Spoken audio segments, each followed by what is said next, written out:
be agreed to, and I call the member for Higgins. Thank you, Deputy Speaker, and I thank the member for Indi for raising this motion. It's a very important one.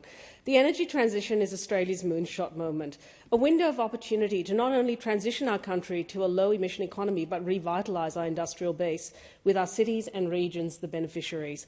I had a glimpse of the future on a visit to Gellibrand Wind Farm just outside Geelong recently. Operated by Spanish wind giant Acciona, 44 wind turbines are co-located on a sheep farm. Climate action and agriculture in harmony. The blades were turning and the only sound was the crunch of our footsteps on gravel and the baying of sheep and cattle. The wind farm has created 40 kilometres of access roads, enabling the farmer to move his gear and animals around, improving his productivity. The financial benefits of wind farms are enticing.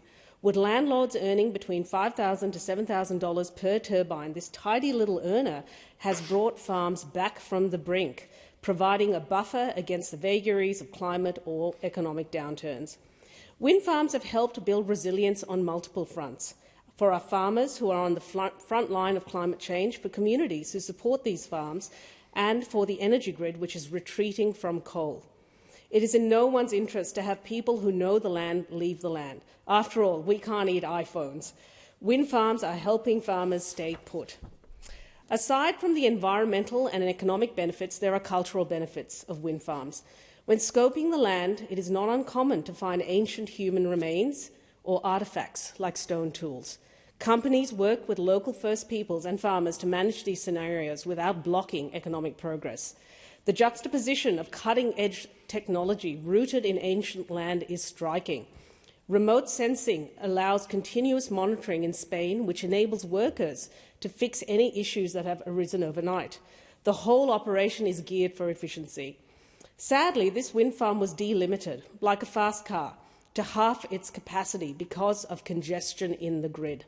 This is why the Albanese government is investing $20 billion in modernising our electricity grid so that renewable energy projects can operate at full capacity.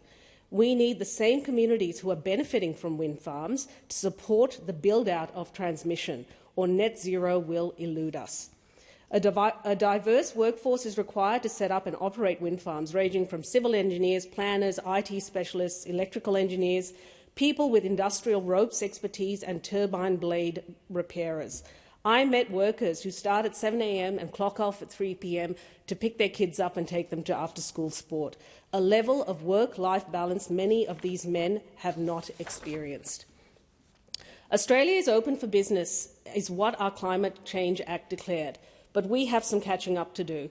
In terms of installed wind energy capacity, in 2021, China leads the world with 329 gigawatts. The US at 132 gigawatts, Germany 63, India 40, Spain and the UK at 27 and France at 18. Australia is currently at 11 gigawatt capacity but has the potential, according to the Blue Economy CRC, to produce 2,233 gigawatts from offshore wind alone, far more than we need domestically, pointing to its huge export potential. Arguments for nuclear are blown offshore by wind. The winds of change have started blowing since the Albanese government came to power. We announced the release of 2 offshore wind zones in the Bass Strait of Gippsland and the Hunter as part of 6 proposed regions. In November last year, after a wasted decade, we announced that Australia is joining the Global Offshore Wind Alliance, which aims to achieve at least 380 gigawatt of global offshore wind capacity by 2030. This is no small feat, considering that the IEA expects that offshore wind capacity will need to exceed 2,000 gigawatts in 2050 from its mere 60 gigawatts right now, to limit a rise in temperatures to less than 1.5 degrees. There is no getting to net zero, Deputy Speaker, without wind energy, and Australia has a box seat thanks to its natural endowments and policy certainty. But like farmers who have sniffed the wind, we need communities to help us cut delays and support transmission so that we can turn wind into green electrons and greener dollars. Thank you, Deputy Speaker.